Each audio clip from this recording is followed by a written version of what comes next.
It's time to end the failed experiment of open borders. You have to end it now. See, I can tell you. I'm really good at this stuff. Your countries are going to hell. Wow, President Trump delivering a blistering speech toward the world leaders yesterday at the United Nations, scolding the world leaders on everything from immigration to foreign wars. Joining us now is Washington correspondent, NBC Washington correspondent, Alice Barr. And Alice, you got some breaking news for us. Yeah, so we're tracking this developing story out of the Dallas area where there's been a shooting at an ICE facility there. And we have heard from Department of Homeland Security Secretary Kristi Noem saying that at least 3 people are shot. The shooter is dead, and she said that while they're still working to gather details about exactly what is happening, that ICE personnel, she says, have been facing unprecedented levels of threats and that it has to stop. So that is a breaking story just coming out, and we're tracking details, Chesley. And that was in Dallas, Texas, you said? Dallas, Texas. Dallas, yeah. Texas. Okay. All right. Let's go back to the president. Very strange scene that we saw yesterday with him talking to world leaders. Any fallout from that speech at all?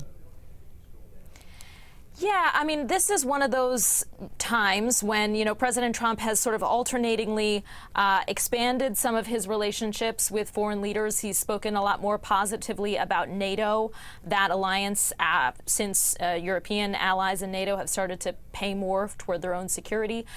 Through the course of trade negotiations, he's appeared to have closer relationships with a number of world leaders. And then this speech yesterday was just kind of shredding a lot of allies and, you know, other world leaders that were in the room there at the UN General Assembly, particularly on the issue of immigration, accusing them of having open borders that are destroying their countries, and again saying that, you know, his way of doing things would be the right way, kind of encouraging people to get on side with him. As far as how other world leaders are responding, there's been this sort of dance during this administration that does look different than President Trump's first administration, where other world leaders are trying to understand his motivations a little bit more, I think, and sort of following the bouncing ball and doing the dance with him. So is there a vast amount of outrage? Not that I've clocked from, you know, a lot of allies coming out of that, though certainly, you know, privately, I'm sure there is some bristling at being told how to run things on their side of the ship. Yeah. Yesterday we saw the president sit down with the Ukraine's president, and he gave the nation a big boost in its war over Russia. Tell us about this swing back over to Ukraine.